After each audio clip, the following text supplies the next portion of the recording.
me tomó 7 años realizar, que les tomó a todo el equipo.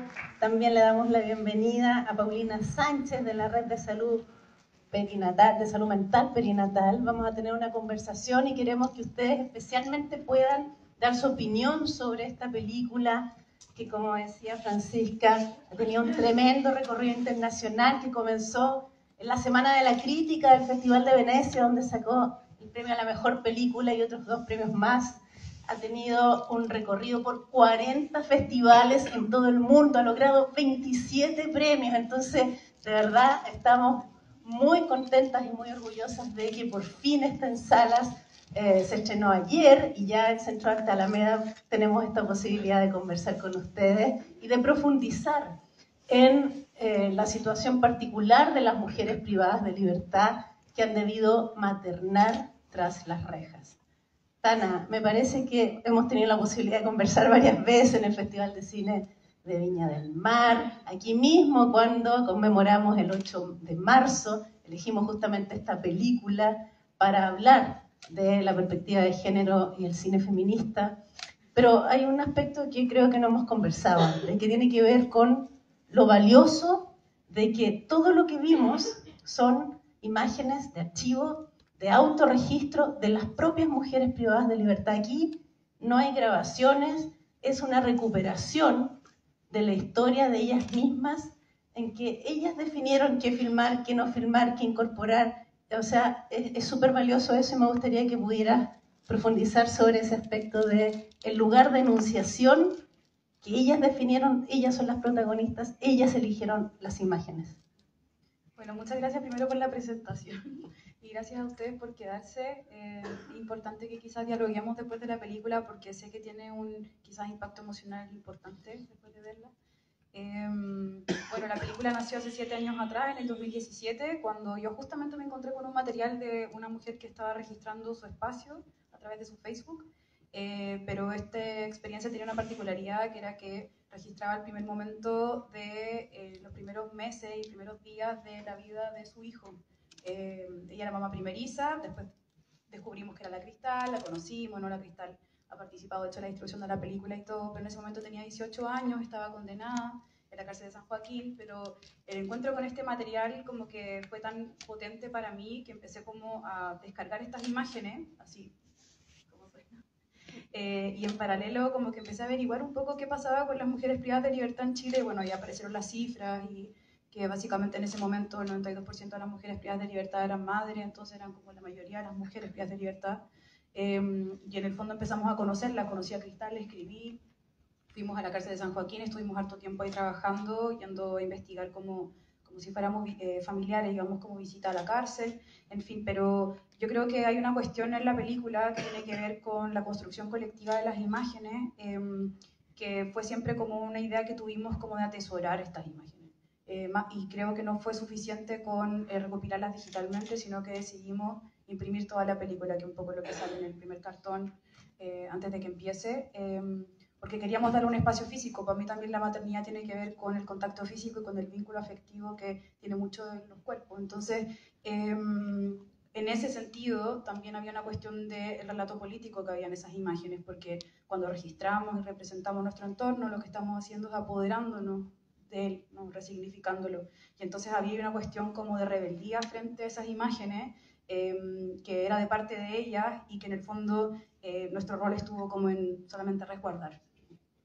Ni más ni menos que resguardar, archivar para no olvidar, como tú has señalado, las historias de estas mujeres privadas de libertad. La mayoría de ellas ya dejaron de estar encarceladas y el cuidado que ha habido justamente de la producción en exponer estas imágenes con la cesión de derechos por parte de ellas como autoras de estas imágenes y luego que ellas ya abandonaron los centros de reclusión. Paulina, hay una escena, sobre todo, o sea, principalmente al final de esta película, que remite a la violencia obstétrica, ¿no? Hubo un caso hace algunos años, no sé si ustedes recuerdan, de Lorenza Cayuján, que dio a luz engrillada, y eso constituye tratos crueles, inhumanos y degradantes. A partir de ahí también, lo podemos conversar después, surge el proyecto de ley Sallén, para buscar alternativas a la reclusión para las mujeres embarazadas o madres de niños menores de 2 años. Desde la red, en que ustedes se preocupan justamente de la salud mental, perinatal, ¿cómo nos puedes contar un poquito más de la violencia obstétrica y la legislación? Entiendo que la ley Adriana aborda algo de eso. Aborda todo eso. ¿Se escucha? ¿Ahí sí? Bueno, primero que todo agradecer la posibilidad. Sí, yo creo que sí. ¿Sí se escucha? Sí. Ya, perfecto. Ahí sí, ahí sí. Bueno, primero que todo agradecerles la invitación como representante de la Red Chilena de Salud Mental Perinatal, que recién la presentaron como Red Chilena Social Perinatal, que la verdad me gustó mucho que haya ocurrido ese lapsus, porque creo que de la salud mental, sobre todo a propósito de la película, requiere mucho también de una mirada social, que es también la perspectiva que creo desde la cual hay que abordar las maternidades y también las violencias asociadas a aquello. A propósito de lo que refieres de Lorenza Cayugán, justamente es un caso emblemático en el país, que es un caso del año 2016, porque en el caso de Lorenza se reúne todo tipo de violencia en relación a ser mujer, pobre, mapuche y privada de libertad. Y es un caso a partir del cual empieza a aparecer en prensa, en los medios y en distintos ámbitos la problemática de las madres privadas de libertad a propósito de que después surge la ley Sayén. Sin embargo, no se aborda en la ley Sayén lo que ocurre en las mujeres, los efectos desde una perspectiva también de género de las violencias hacia la maternidad, en un momento que es determinante y es inicial, inaugural de lo que es la experiencia materna. El maternar, los cuidados surgen a partir de la experiencia del parto, y la violencia ginecobstétrica, particularmente la que ocurre en el momento del parto, se ha intentado abordar en un proyecto que es el proyecto de ley Adriana, que es un proyecto que está en el último trámite en el Senado, que es uno de los proyectos en relación a la maternidad que más ha costado que pueda aprobarse, no así otros proyectos que son parte de la oposición actualmente, como la ley Dominga, entre otros, ley Mila, más allá del valor que tienen. Hay proyectos que tienen que ver mucho con la sociedad civil, con la Coordinadora por los Derechos del Nacimiento, que es la ley Adriana, que hoy ha costado mucho que salga.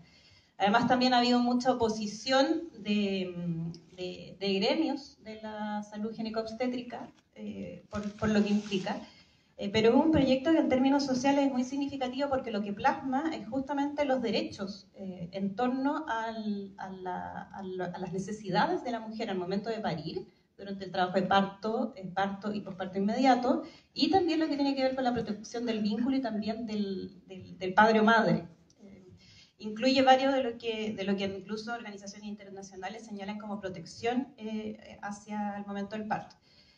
Algo que sí, que la violencia obstétrica, si bien este proyecto no ha sido aprobado, aparece como un avance muy significativo la definición como un tipo de violencia de género que ya lo había establecido la ONU en el 2019, que era un tipo de violencia de género, algo que todavía no se mencionaba acá en Chile, y por eso es un avance que se haya aprobado la Ley de Violencia Integral, donde se defina qué es lo que es la violencia ginecobstétrica, que es la misma definición que aparece en la Ley Adriana, que es un tipo de vulneración ya sea física, psicológica, en el momento del parto y posparto, en el ámbito de la salud sexual y reproductiva de la mujer o personas gestantes.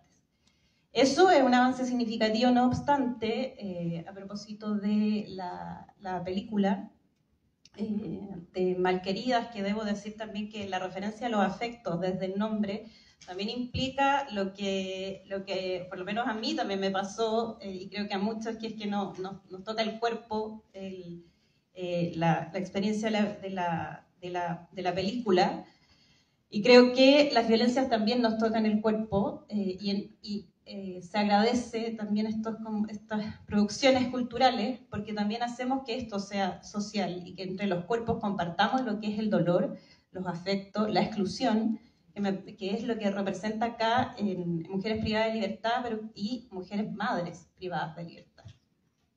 Justamente vemos distintas discriminaciones, como decía Paulina, una cuestión interseccional. Vamos al tema social justamente.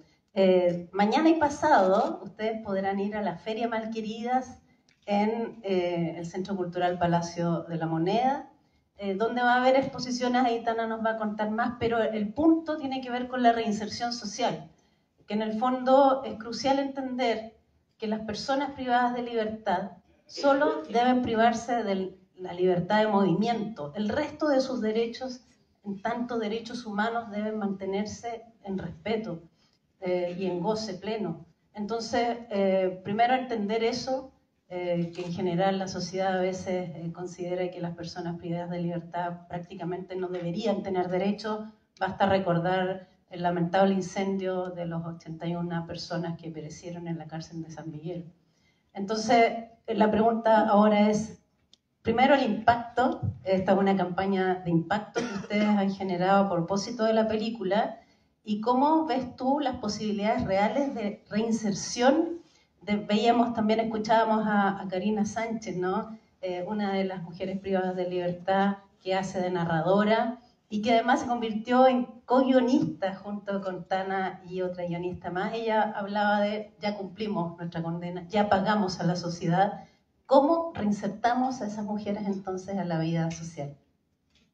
Creo que no tengo la respuesta, pero me parece que la experiencia con Mascarillas desde que empezó la investigación fue tan transformadora que no podíamos quedarnos solamente en el ámbito cinematográfico, sino que teníamos que pensar que podíamos como levantar como ventanas para poder hablar sobre el tema sobre todo.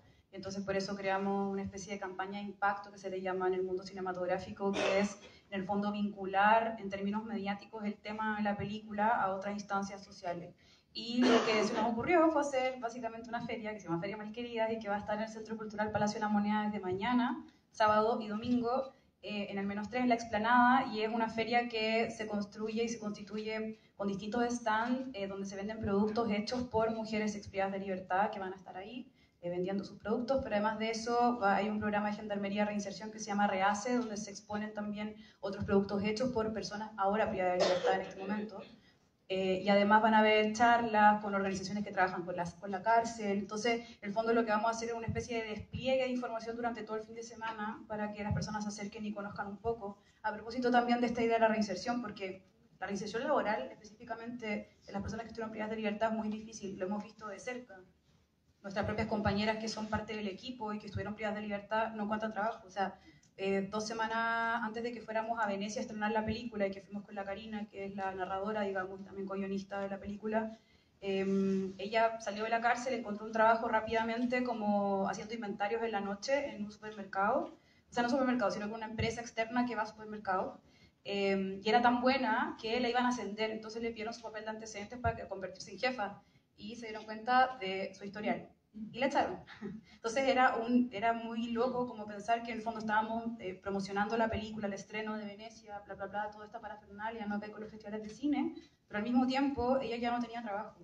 Entonces, como claro, cómo vincular cosas que naturalmente pareciera que no están vinculadas, el mundo del cine con lo social, como con esta problemática y la experiencia personal de Karina, y en el fondo para nosotras, por lo menos, el cine en este momento es un puente para poder, una excusa para hablar de otra cosa, ¿no?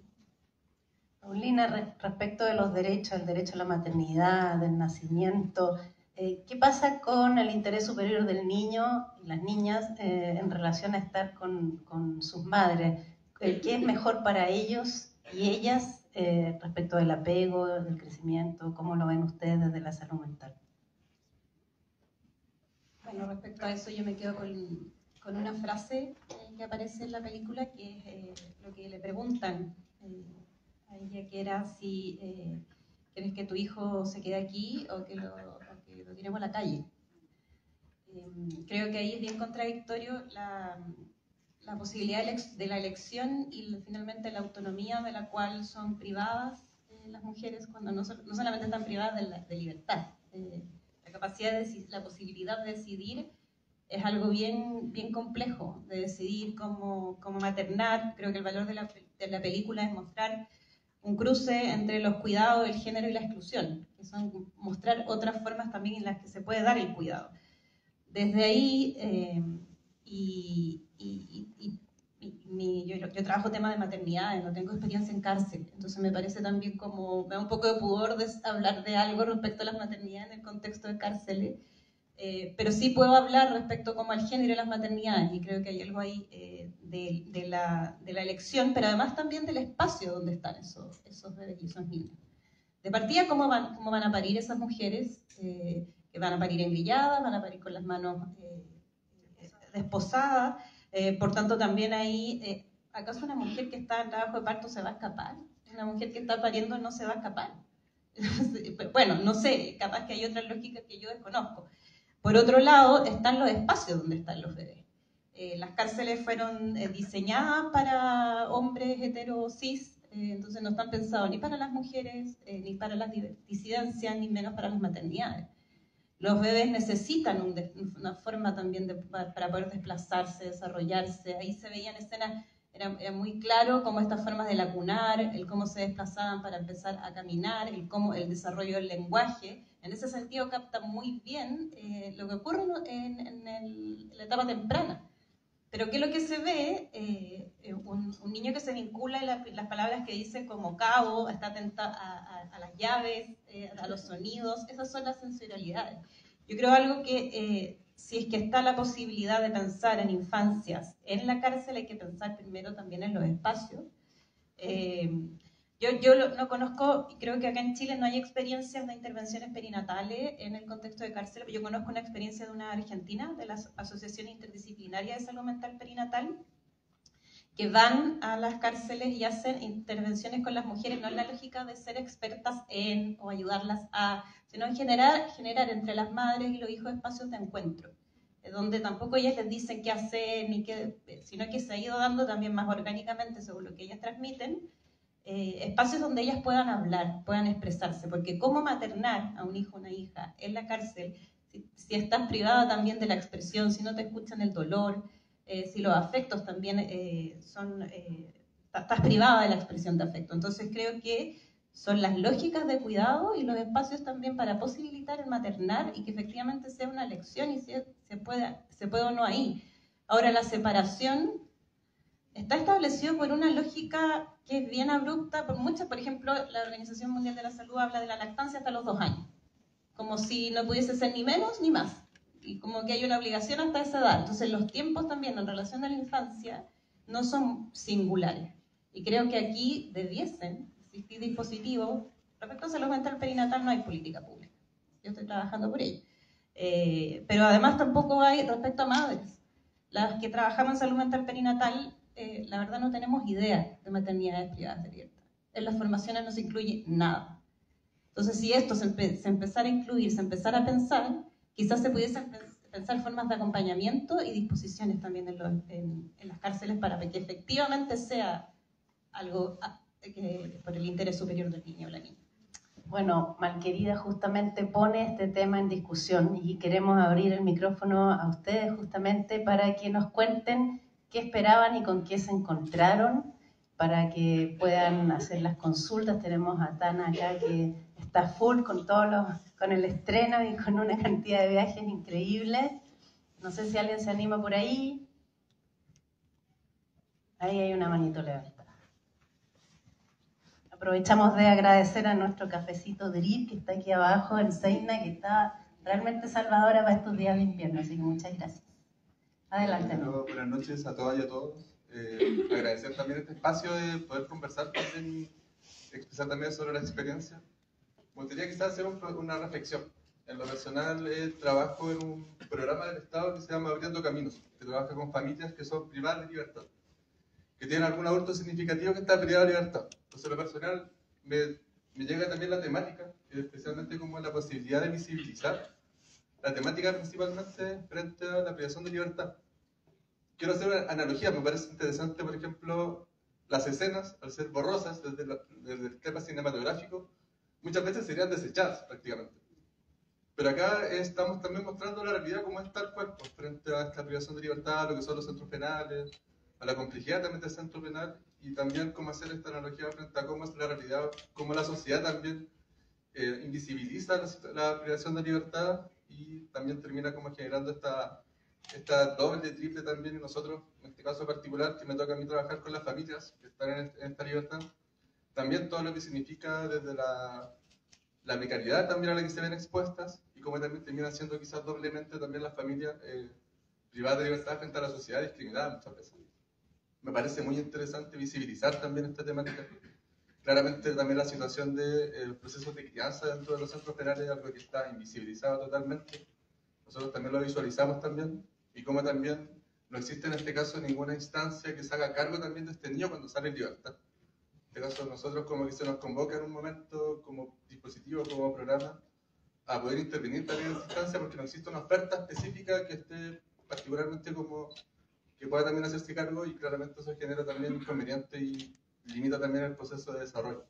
Entonces quizás agradecer también hacer esta analogía frente también cómo se puede lograr con estas imágenes que quizás son impuras desde cierta medida, pero la propia voz se logra elevar también y se genera también de una manera bien trabajada claramente, y cómo también se visualiza ese trabajo, esa razón también que es de un sentir claramente, que genera también que la gente pueda también tener este producto también que genera esta temática muy específica. Y eso, agradecer simplemente, y me quedo con esta reflexión también, esta analogía frente a cómo de algo tan borroso ocurren también cosas también cuando se quiere, cuando se puede también, generar también esta visibilización de estas temáticas que están tan escondidas para la sociedad. Así que agradecerle a ustedes también por este espacio. Gracias por tu comentario.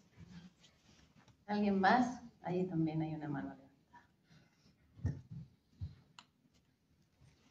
Buenas noches. Bueno, en primer lugar, agradecer. La verdad es que para mí es una experiencia nueva este tipo de película. Y le agradezco porque si no hay personas como ustedes, esto nunca se da a la luz, ¿ya? Y me llega mucho, la verdad, como mamá, el maltrato, me impactó mucho, por ejemplo, el trato que dan las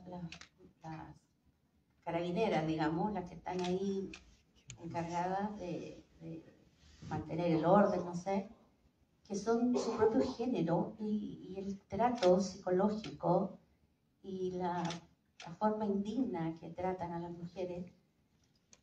Y bueno, y esto da a conocer muchas aristas, muchas cosas. Y considero de que es la génesis de toda la violencia que se vive en estos momentos en la sociedad, sobre todo acá en este país, que no hay herramientas, ponte tú, como para proteger a esas madres que, claro, cometen un error, que para muchos a lo mejor son aberrantes, no sé, pero también son víctimas de su entorno, de lo que les tocó vivir. Pero como decía él, también no hay una... se invisibiliza, digamos, ¿ya? Y bueno, la verdad es que, como te digo, son muchas aristas que se muestran ahí. Por ejemplo, el no poder estar con tu hijo los primeros años, el arrebatártelo de la forma que te lo arrebatan, sin saber qué futuro va a tener ese niño. Y ahí las políticas públicas están al debe también, porque imagínate un niño que queda a la deriva o que se cría con otras familias que a lo mejor no tienen la herramienta, no tienen esa conciencia de formar a un niño. Ese niño va directo a delinquir y va a repetir lo mismo que le han entregado sus padres, digamos, y más sus padres, que son, digamos, personas que para ellos son un ejemplo. Entonces, ¿cómo romper ese círculo? ¿Cómo? Ahí es donde el Estado tiene que hacer estas políticas públicas.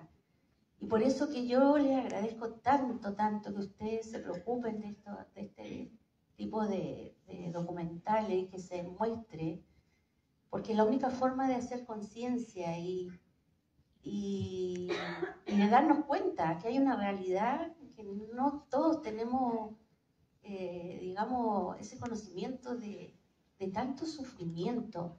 Imagínate personas que quieren reinsertarse y por tener este antecedente, más encima no les dan trabajo. Entonces, ¿cómo podemos tener un país que evolucione si a la vez cada vez te están poniendo trabas y más trabas, y a eso tú le sumas una violencia psicológica, una vida tan indigna, la verdad? Entonces tú te creas con un resentimiento, con un dolor, con tantas cosas que, bueno, te digo, a mí me afectó demasiado. Y como le digo, les vuelvo a dar las gracias por haber podido ver esta maravillosa película. Gracias. Tenemos tiempo para una preguntita más. Gracias. Creo que una forma de avanzar también es tener libertad vigilada para las mujeres, lo que decíamos a propósito de la ley Sayen, en vez de que estén dentro de las cárceles, una alternativa con algunas especificidades de la ley es eso, ¿no? Bueno, a propósito, solamente para aportar un poco con la información actualizada, se está tratando de cambiar el nombre del proyecto Ley Sayen, porque ya Sayen tiene 4 años y está empezando a conectarse con otras personas, y en el fondo, para que no haya como una especie de, claro, estigmatización con su experiencia, en el fondo se va a cambiar el nombre, pero además de eso, como ya lleva tanto tiempo en tramitación el proyecto de ley, se le han hecho tantos cambios que al final está siendo como mejor que no exista el proyecto de ley a que se apruebe de la manera en que está, ¿no? Entonces, también creo que es súper interesante que acá aparezca otro proyecto como la ley Adriana para que venga como a suplir ciertas cosas que están faltando para todas las madres, ¿no? Pero también que incluya a las madres privadas de libertad. Tenemos la última pregunta porque ya estamos en el tiempo. Bueno, muchas gracias. Me pasaron el micrófono, así que voy a aprovechar. Feliz de haberla visto por fin, porque tuvimos la oportunidad de estar juntas en algunos pitch y además nos estrenamos juntos en el Festival de Cine de Chile. Yo como cortometraje, obviamente teloneando, Orquídeas. No pude estar, entonces tenía muchas ganas de verla por fin. Y claro, yo con el tema ya estaba más familiarizada, entonces como no me pasó lo que te pasó a ti. Pero me parece muy, muy valioso, y la campaña de impacto social que están haciendo, buenísimo, y que les vaya increíble, muy, muy bien. Yo tengo una pregunta un poquito más cinematográfica. ¿Cómo te aproximaste al guión? ¿Cómo fue que les pasaste, te contactaste con ella, les pasaste la cámara, les dijiste, mándame imágenes sobre esto, hiciste preguntas o dejaste que todo fluyera como de parte de ellas? Ya, gracias por la pregunta. Nunca les pasamos cámaras porque en el fondo el celular era un uso muy cotidiano que, pese a que en ese momento estaba prohibido, no era ilegal. Hasta hace 2 meses no era ilegal usar celulares dentro de la cárcel. Era solo un reglamento interno de gendarmería que prohibía el uso de cualquier dispositivo que registrara la cárcel. Eso eran los celulares, las cámaras, en fin. Y en el fondo lo que hicimos fue empezar a descargar simplemente y a guardar. Ellas registraban su cotidiano, entonces nos mandaban las imágenes o las subían a Facebook, y en eso empezamos como a crear de sus perfiles unas carpetitas, y así juntamos miles de imágenes, videos, transmisiones en vivo, videollamadas, en fin. Entonces esa fue la manera.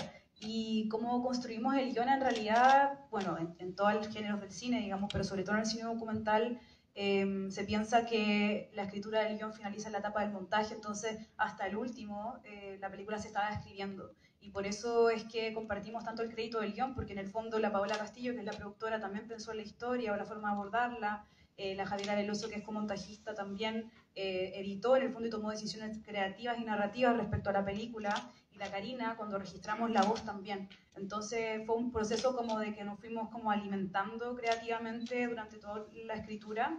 Y terminó con la película ya, o sea, en realidad la película se constituyó ya con las escenas definitivas en la etapa final, ¿no? Porque siempre se estuvo como cuestionando y preguntando cuál era la mejor manera de contar la película. De hecho, nos demoramos un tiempo en tomar la decisión de que fuera solamente una voz. Sabíamos que Karina tenía que narrar en algún momento de la película, pero nos demoramos en tomar la decisión de que fuera una voz, porque la historia que ustedes escucharon recién es una construcción que hicimos con más de 20 testimonios de distintas mujeres, entonces que estuvieron privadas de libertad y que vieron su maternidad, digamos, separada de sus hijos e hijas.